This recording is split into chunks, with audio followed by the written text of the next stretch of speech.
Which Paladin is the best Paladin, and which is the worst? This week, we decide which Paladin is the Holy Avenger, and which is just full of holes.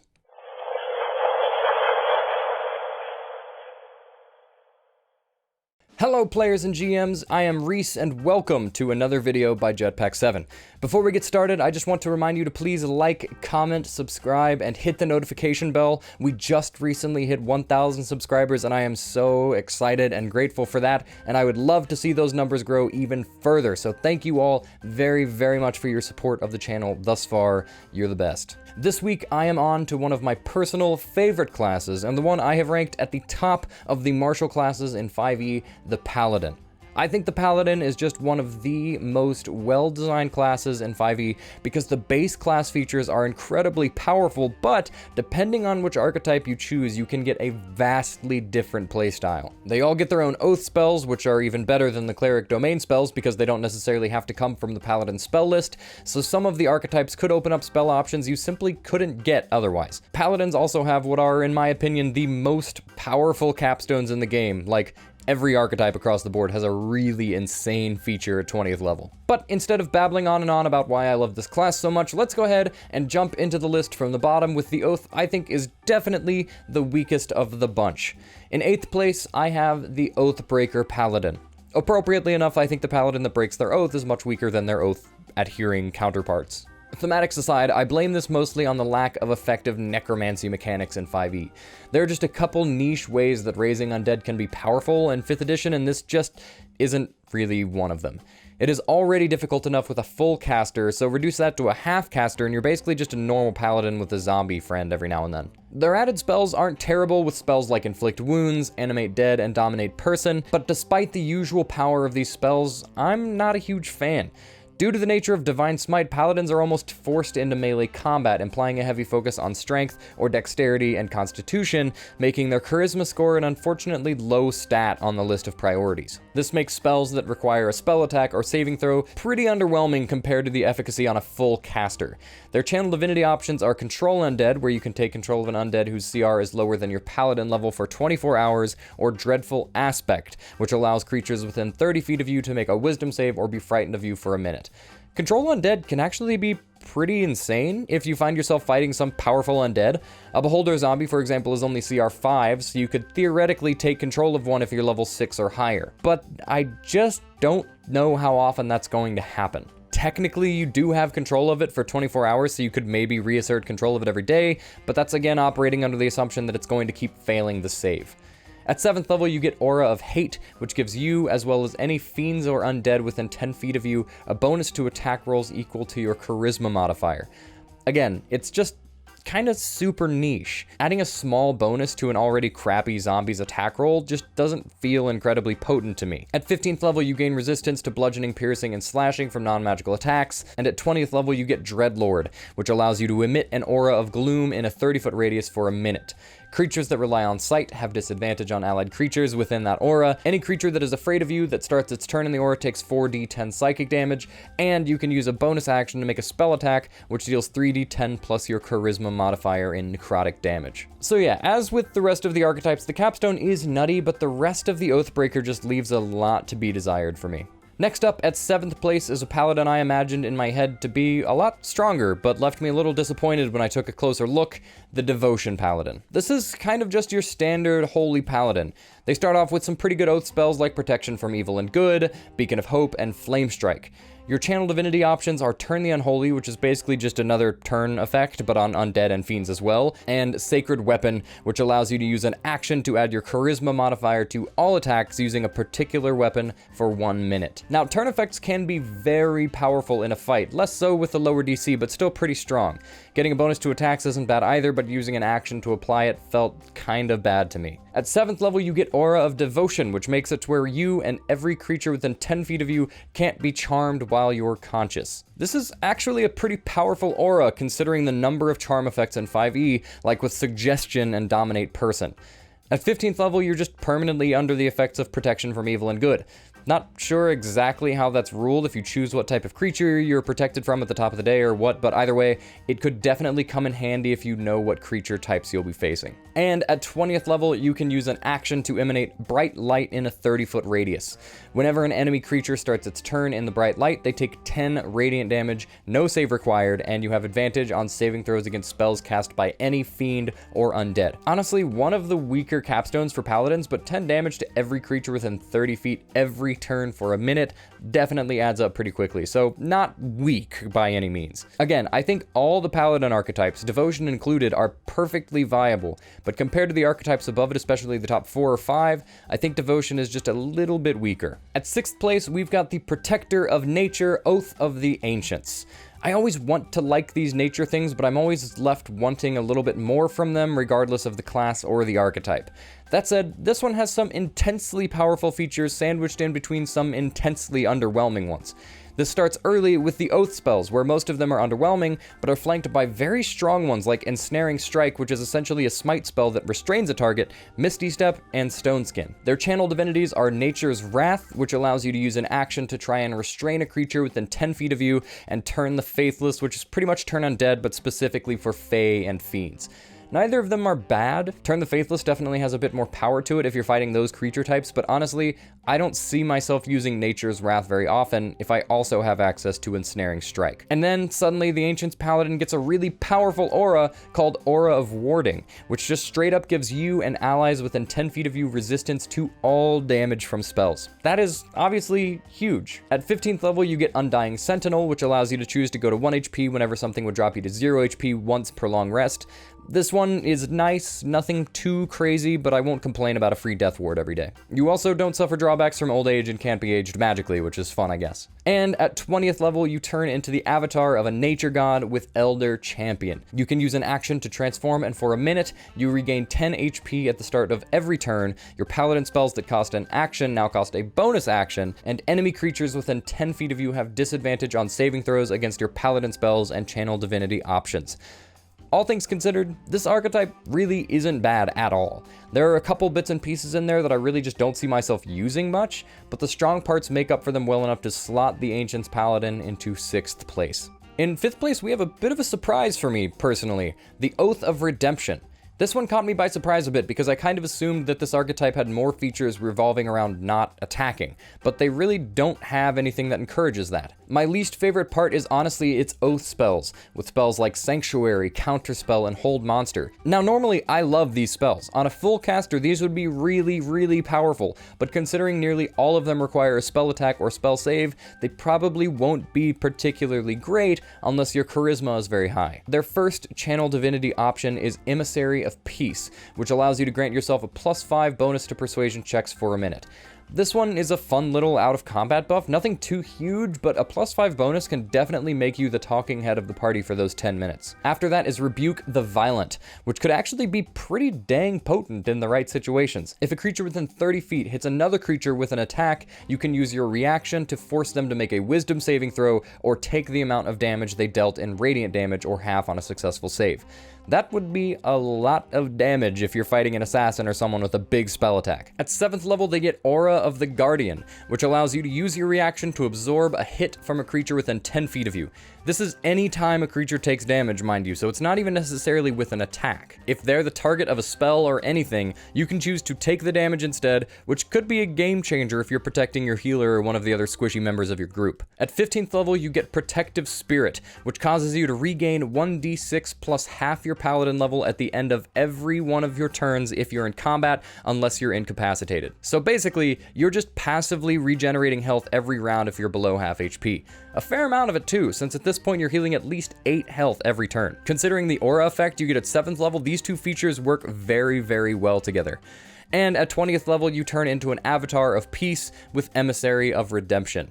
This one is actually super unique because this is the feature that encourages you not to attack a creature. You permanently gain resistance to all damage dealt by other creatures, and whenever a creature damages you, it takes radiant damage equal to half the damage dealt. However, if you attack a creature, cast a spell on it, or deal damage to it by any means other than this feature, neither of those two previous features apply to that creature specifically. I absolutely love this capstone because it is still extremely powerful, but follows the theme of this class exceptionally well.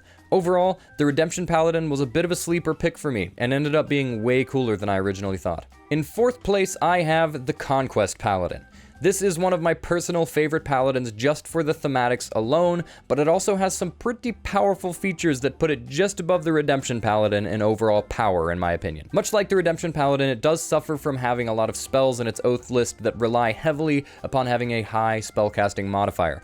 Armor of Agathis is the big exception, but it also has spells like Fear, Dominate Beast, and Cloud Kill. Again, really great spells. In fact, they get one of the best spells in the game with Spiritual Weapon, but it just isn't as great when in the hands of a half-caster. However, the rest of the archetype is great because it synergizes really well with itself throughout each of its features. The first Channel Divinity option is Conquering Presence, which essentially uses your action to attempt to frighten every creature within 30 feet of you. You can choose which creatures you frighten, fortunately, so it won't happen on your allies, unless you want it to. Your next one is Guided Strike, which allows you to add a +10 bonus to an attack roll after you make the roll, but before the DM says if it hits. This one is nice if you desperately need to land a single hit, but honestly I don't really see myself using this one, especially because the next feature, Aura of Conquest. At 7th level, you emit a 10-foot aura. If a creature is frightened of you, their movement speed is 0 while in that aura, and they take psychic damage equal to half your paladin level if they start their turn there. So suddenly, that Fear spell and Fear Channel Divinity aren't too bad.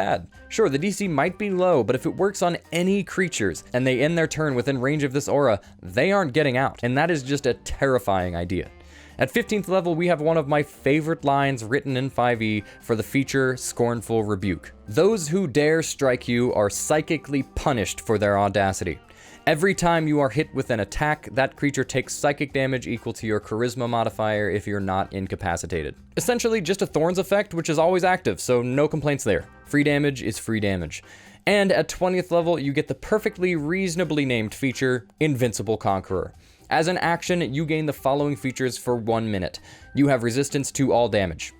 Not a bad start. When you take the attack action on your turn, you can make one additional attack as a part of that action, and your melee weapon attacks score a critical hit on a 19 or 20. So yeah, you basically just become an unstoppable combat god, so the whole Invincible Conqueror title is oddly enough quite fitting. I think this oath solidifies itself solidly in the top 4. With the synergy between its features and spells to the sheer power of its late game, it is definitively one of the stronger Paladin archetypes in 5e. In 3rd place, we have the newest addition to the Paladin oaths, the Oath of Glory. This oath was just officially released, and I'm honestly a huge fan. The spell list isn't bad at all, with spells like Heroism, Haste, and Freedom of Movement. A Paladin with Haste is honestly a terrifying prospect, so I love having it on this list. Their Channel Divinities start with Peerless Athlete, which just super buffs your athleticism. You gain advantage on athletics and acrobatics checks, you can carry, push, drag, and lift twice as much weight as normal, and the distance of your long and high jumps increases by 10 feet.